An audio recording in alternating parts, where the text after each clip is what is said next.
Nagaan Waaqayyoo akka jiraataa lafa jirtan hundumaatti isiniif haa baay'atu sabni Waaqayyoo attam jirtu. Har'a immoo dubbii Waaqayyoo keessaa mata duree Happy Birthday. Afaan Oromiffaan jechuu isaatiin waan danquufan Happy Birthday jedha. Eenyutu dhalate naan jechuu dandeessu. Inni dhalates waggaa meeqa fixeera naan jechuu dandeessu.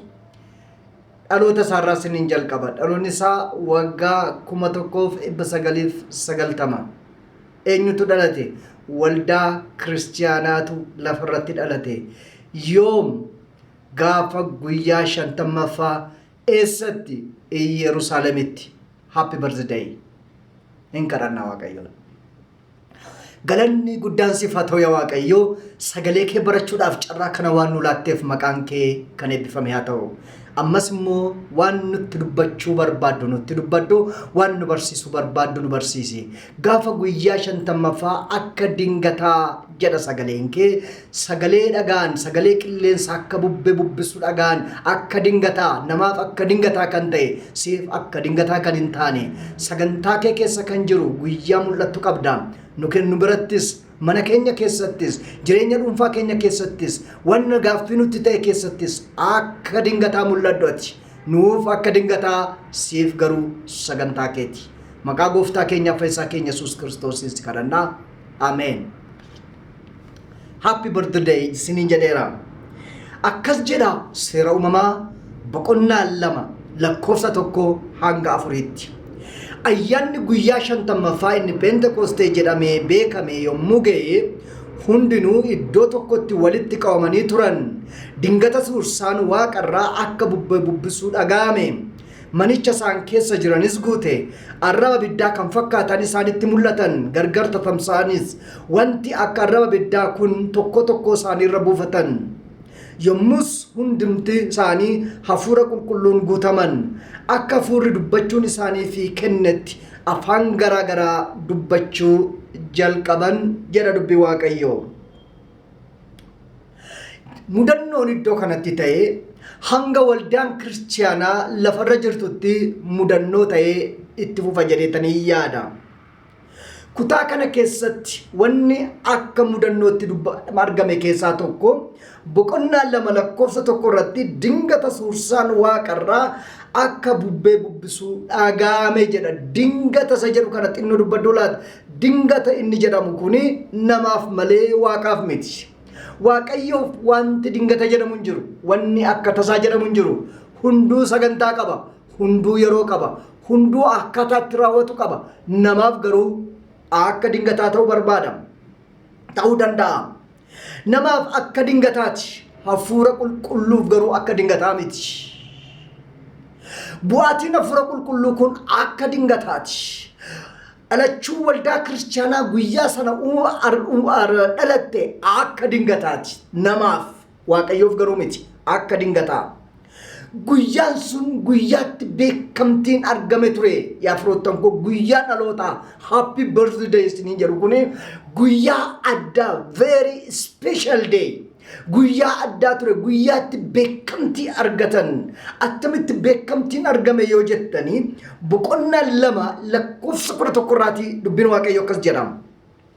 Isaan kun hojii Waaqayyoo isa dinqisiisaa afaan ofii keenyaan otuu jajanii dhageenya jedhanii jedha. Namoonni biyya adda addaadhaa ayyaana kana kabajuudhaaf gara Yerusaalem dhufan.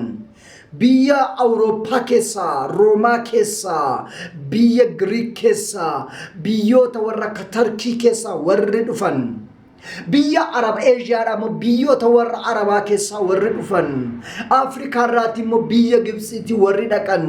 Biyya Liibiyaadhaa warri dhaqan. Keessumaa immoo aanaa Qaranaarraa biyya Liibiyaa keessaa warri dhaqan achi jiru. Yeroo kana gurra isaaniitti dhagaan amazing waan dinqiidha jara keenya. Akkamittiin afaan tokko tokko keenyaatiin hojii Waaqayyoo isa dinqisiisaa kana dhageenyaa jedhanii dinqifatanii jedha. Guyyaatti waldaan kiristiyaanaa dhalatte yookiin waldaan kiristiyaanaa kan isheen gara biyya lafaatti dhuftee fidde keessaa inni tokko beekamtii afaanotaaf kennuudha. Afaan adda addaa beekamtii argatan. Afaan warra Yuuroop, afaan warra Eeshiyaa, afaan warra Afrikaa. beekamtii argate. Afaan beekamtii argate jechuun by default eenyummaa beekamtii argate, by default aadaa ofiitu beekamtii argate jechuudha. Sababiin isaa afaan eenyummaa ibsa, afaan aadaa ibsa waan ta'eetiif. Kana paakeejiin kun wal qabatee beekamtii argate. Special language wanti jedhamu hin jiru. Afaan adda wanti jedhamu hin jiru. Hundumtuu wal qixa. Eenyummaan namaa wal qixa. Giriikiinis, inni Roomaas, inni Yihudiin, afaan Giriikiinis, afaan warra Roomaas, afaan Afrikaas, afaan warra Eeshiyaas hundinuu wal qixa. Recognized ta'e guyyaa kanatti jechuudha. Kanaaf guyyaatti beekamtii argatamedha isin jechuu barbaadeen. Kanaaf happy birthday waldaa kiristaanaa yeroo jennu eebba paakeejii kana keessa jiru recognize goona jechuu barbaadeen. Mudannoon as keessatti ta'e gaggabaabsee isinitti hima utuun tokko isaarratti dubbadhee kutaa 5 na gaafata. Garuu gaggabaabsee waan tokko isinitti himu barbaada. Inni jalqabaa dhaga'uudha. Mudannoo bartoota 12 mudate keessaa inni jalqabaa dhaga'uudha. Dingata suursaan waaqarraa akka bubbee bubbisu dhaga'ame jedhama. Yeroo akka bubbee bubbisu qilleensa bubbisu kana yeroo jedhu yaada keessa mee duubatti deebisaatii gara seera uumamaa boqonnaa 3 lakkoofsa 8 yaadadhaa. Akkas jedha kutaan sun. Yeroo qilleensi qabbanaan qilleensa utti Waaqayyo Gooftaan iddoo dhaaba sanaa keessa otuu adeemu sagalee dhaga'ani jedha. Qilleensa iddoo kana lamaanitti ta'an wal fakkeessu tokko jira. Inni hojii ergamootaa boqonnaa 2 lakkoofsa 1 irra jiru Ingiliffisa the blowing of a violent wind jedha. Inni seera uumamaa boqonnaa 3 lakkoofsa 8 irraa immoo hiikisa afaan Ibraayisxiidhaan ro'ak an jedhudha. Kun immoo sensible or violent wind jechuudha. Kanaaf lamaan saayyuu amala kana qaba. Sagaleen qilleensa kana keessaatii dhufe, sagaleen qilleensa kana keessaatiin argame garuu garaagarummaa guddaa qaba. Addaamii fi Hewaan yeroo sagalee kana qilleensa keessaa dhagaan hin baqatanii. Bartoonni 12 garuu itti fufinsaan dhaggeeffatanii. Sagaleen yeroo qilleensa sana keessaa gara Addaamii fi Hewaan dhufutti. Yeroo sagalee kana dhagaanitti sagaleen namni dhaga'ee dhokatu ture sagaleen sun hin sodaatan Addaamii fi Hewaan. Sagalee dheekkamsatti jijjiiramedha sagaleen sun. Sagalee firdiitti jijjiiramedha sagaleen sun. Sagalee dubartootatti ciniinsuu fidudha sagaleen kun. Sagalee dhiirotatti rakkina fidudha sagaleen sun. Sagalee jireenya du'atti geeddarudha sagaleen inni qilleensa keessaa sun. Inni gannata keessatti dhaga'ame. Sagaleen bartoota 12 qilleensa keessaa dhagaan garuu sagalee mana cufatanii taa'an keessaa banee gannama baasudha. Guyyaa 10 balbala cufatanii taa'aa turanii hafuurri qulqulluu gaafa dhufu balbala cufamee taa'ee banee gadi gadhiisise. Galanni Waaqayyoof haa ta'u. Balbala namatti cufamee taa'u banee kan nama gadi gadhiisisu, banee kan gadi nama yaasu hafuura qulqulluudha. Phexrosiinis akkuma kana godhe.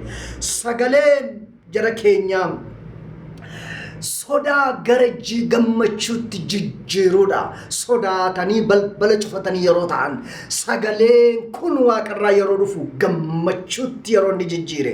Sagalee dhalachuu waldaa kiristaanaati. Sagalee fayyina namoota 3,000 fi bu'aa buusedha. Sagaleen gaafa sana dubbatame.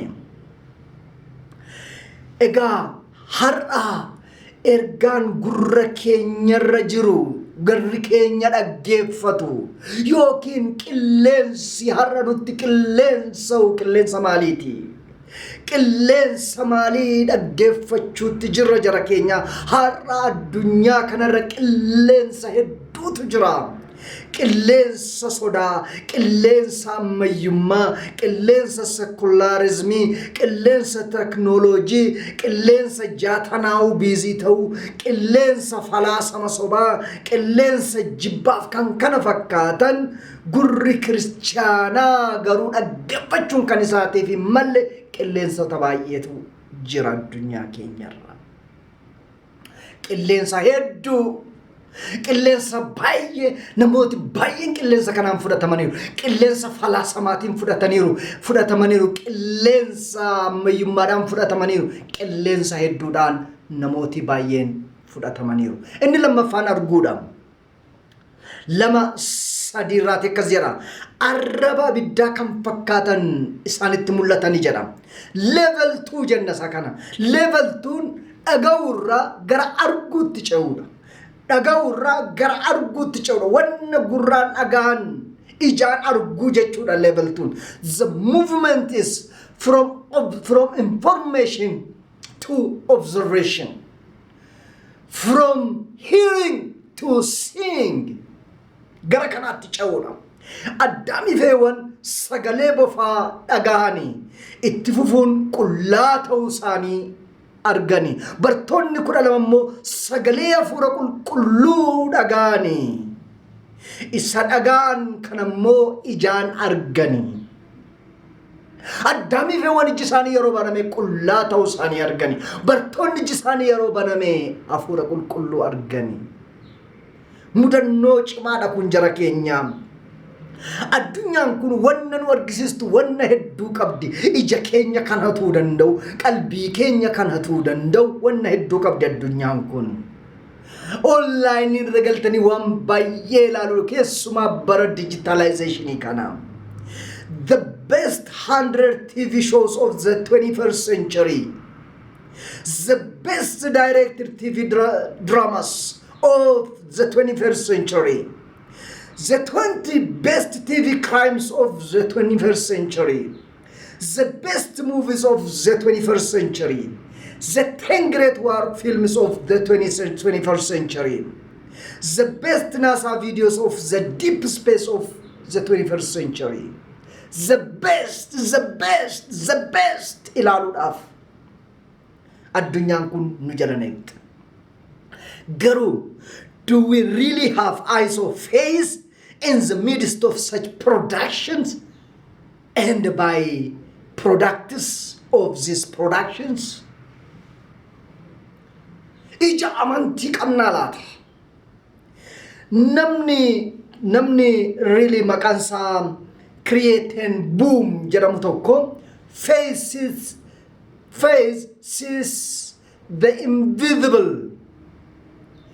believes the unbelievable receives the impossible jedhe namichi kun amantiin akka kanaati jedhe namichi namni sukaarjii dhiloon jedhamu tokko immoo kitaaba isaa in search of God of spirituality jedhu irratti akkas jedhe faith is seeing light with your heart when your all eyes see darkness jedhe amantiin ija garaa keetiin ifa yeroo argitu ija keessa kanaatiin yerootti dukkana laaltudha iji kenni ku yeroo ni dukkanaalu iji garaa keemmoo ija amantii keemmoo yeroo ni faarguudha amantiin jedhe namichi kun argu biyya lafaa kana keessa ilaalcha keenya kan nuwatan hedduutu jira lammii koo kana beekuutu nuuf ta'a hafuurri qulqulluun gaafa dhufe gaafa gara jireenya namaa dhufu attentionii gara namaatti harkisa gara isaatti harkifata attentionii namaa kana gara isaatti harkifata ilaalcha namaa gara isaatti harkifata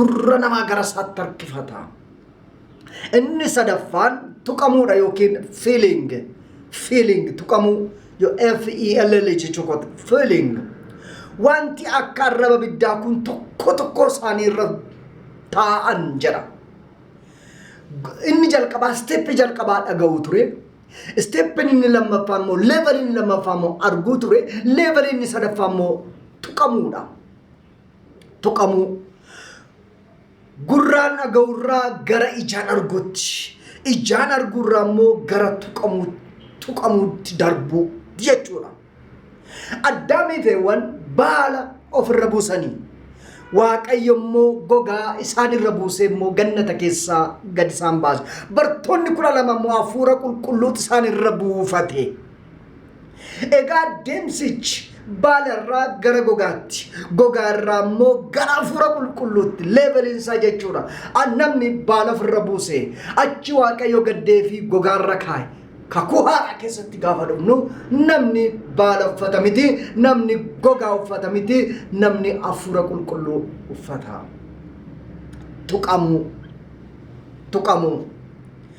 tuqamuun qaama shanan miiraa keessaa isa tokkodha ilaaluun ija qofaa laallata dhaga'uun gurra qofaa laallata funfachuun funyaan qofaa laallata dhamdhamachuun arraba qofaa laallata tuqamuun garuu qaama mara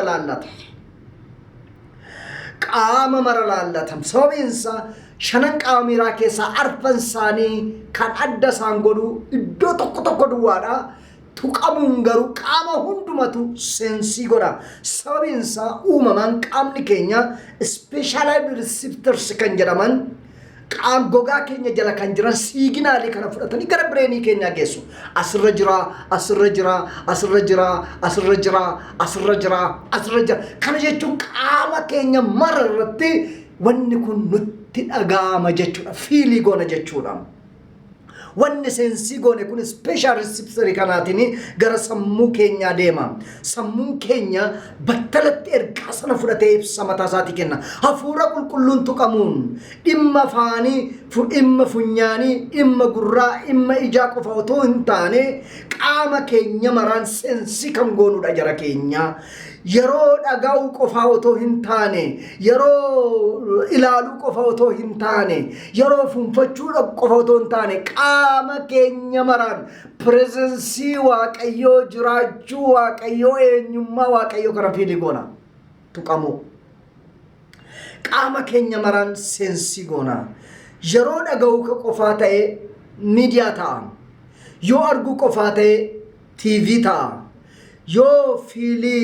gochuu ta'e garuu yaa jara keenya inni kun qaama keenya hunda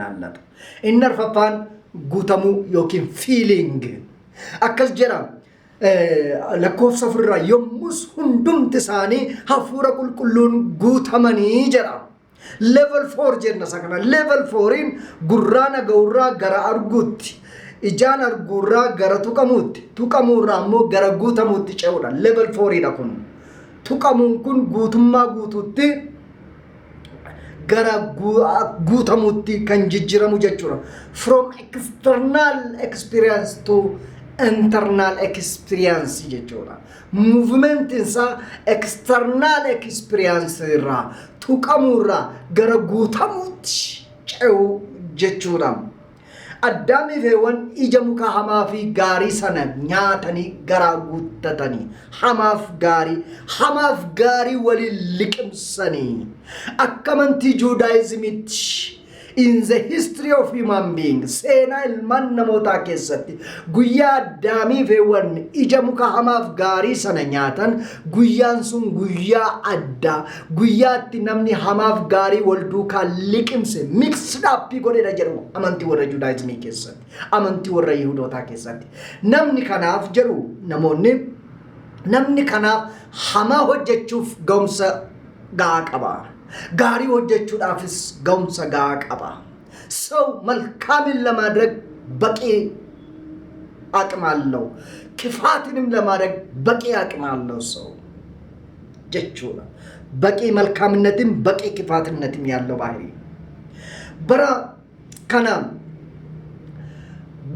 በረከኛ ከሰቲ አመንቶተ ባየቱ ቀመን ቀምነ መሌ አመንቶተ ጉተመን ቀምና ላደን ጀሩ ጋፊ ጉዳዳ amantoonni tuqaman hedduu natti fakkaata jara keenya amantoonni tuqaman hedduu natti fakkaata yeroo dubbiin waaqayyoo lallabamu kan bo'an yeroo kadhannaan kadhatamu kan bo'an yeroo barsiisni barsiifamu kan bo'an yeroo faarfannaan faarfatamu kan bo'an kan garaan nama raasan kan bo'an kaan immoo bakka jiranii utaalanii kan kaan immoo xarapheezaa tokkorraa gara isa tokkootti kan utaalan kaan immoo lafuma taa'anitti kan urgufan namoota baay'ee qabna kan tuqaman achi gaafa ba'an garuu jireenyuma isa durii jiraatu jibbi achuma jira hammeenyi achuma jira wal finciluun achuma jira wal waraanuun achuma jireenya sana keessa jira kanaaf amantoota tuqaman qabna malee amantoota guutaman hin qabnu guutamuun is all about transformation kanaaf Paawulos Roma boqonnaa 12 lakkoofsa 2 irratti amantootaan akkas jedha be transformed by the renewing of your mind jedha mata ilaalcha sammuu keessan kanaan of jijjiiraa hubannaa keessan kanaan of jijjiiraa jedha Paawulos be transformed by the renewing of your mind. Hafuurri qulqulluun tuqamuun mudannoodha. Hafuura qulqulluun guutamuun garuu is a kind of process. Roma 5 Efesoon 5:8 irratti hafuura qulqulluudhaan guutamaa jedha. Amantootaan hafuura qulqulluudhaan guutama takkaamatti wanna guutama is a kind of process. Deemsatti fufuudha. Yeroo hundumaa kan shaakalamuudha, kan experience goonuudha jechuudha. Inni shanaffaan steppiin shanaffaan dubbachuudha. Bartoonni 12 afaan garaa garaa dubbatan jalqaban levelii shanaffaa. Gurraa dhaga'uurraa gara ijaan arguutti, ijaan arguurraa gara tuqamuutti, tuqamuurraa gara guutamuutti, guutamuurraa immoo gara dubbachuutti baasanii dubbachuu, proclaimii gochuu, transactii gochuu. Guutamuun transformationiidha. Baasanii dubbachuun transactioniidha. Gadi baasanii dubbachuu, proclaimii gochuu, speaking out the good news dubbachuu. Addaamii fi Hewaan sagalee bofichaa dhaga'uurraa kan ka'e gannata keessaa gadi ba'ani. Bartoonni 12 sagalee hafuura qulqulluu dhaga'uurraa kan ka'e mana cufamee guyyaa 10 ture keessaa gadi ba'ani. Addaamii fi Hewaan gogaa uffatanii gadi ba'ani. Bartoonni 12 hafuura qulqulluudhaan guutamanii gadi ba'ani. Lammii koo shaakalli namni hafuura qulqulluu waliin qabu kana fakkaachuu mala jedhee yaada. Dhaga'uu qofaa miti yoo akkas ta'e it's not about only information. Arguu duwwaa miti, observation duwwaa miti, tuqamuu duwwaa miti, connection duwwaa miti, guutamuu qofaa miti, transformation duwwaa miti, dubbachuus hin dabalata, dhugaa ba'uus hin dabalata, lallabuus hin dabalata. Maaliif yeroo sana internalize goona, jiqaama jireenya keenya goona jechuudha. Kanaatiif namni eger daalle jedhamu namni kun nama University Chicagotti barate, nama University Dakotaatti nama baratedha. Keessumaa immoo the cone of experience yookiin immoo learning pyramid kan jedhamu theory kana Ameerikaa keessatti nama gabbiseedha. Kanaaf kan nuyi yaadachuu dandeenyu, kan nuyi jireenya keenya keessatti hankeenya godhachuu dandeenyu, internalize gochuu dandeenyu jedhee namichi kun yaadanne kaa'e keessa dhibba keessa harka 10 waan dubbisnu yaadannaa qabannaa. Dhibba keessa harka 20 wanna dhageenyudha jedha. Dhibba keessa harka 30 wanna arginudha jedha. Dhibba keessa harka 70 wanna arginuutiif wanna dhageenyudha jedha. Dhibba keessa harka 80 wanna hojjennudha jedha. Dhibbi keessa harka 95 wanna barsiisnudha jedha. Kan nuti jireenya keenya keessatti qabanne kan keenya godhachuutii dandeenya.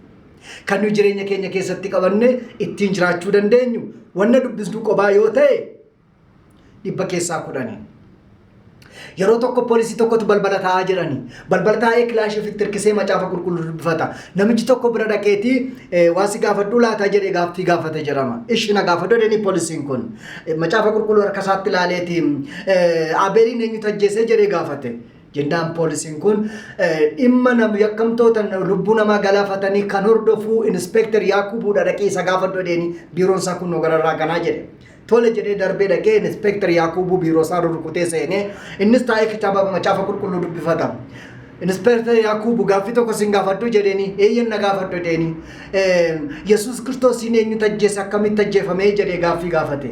Inspektar Yaakubuun akkas jedhe Yesuus Kiristoosiin eenyutu akka ajjeese akkamitti akka ajjeefame galmeen qorannoo isaa xumuramee na bira hin geenye yeroo inni na bira ga'u ibsansii kenna jedhe. Namoota macaafa qulqulluu dubbifatan kontentii isaa garuu kan hin beekne akkastu jira keenya.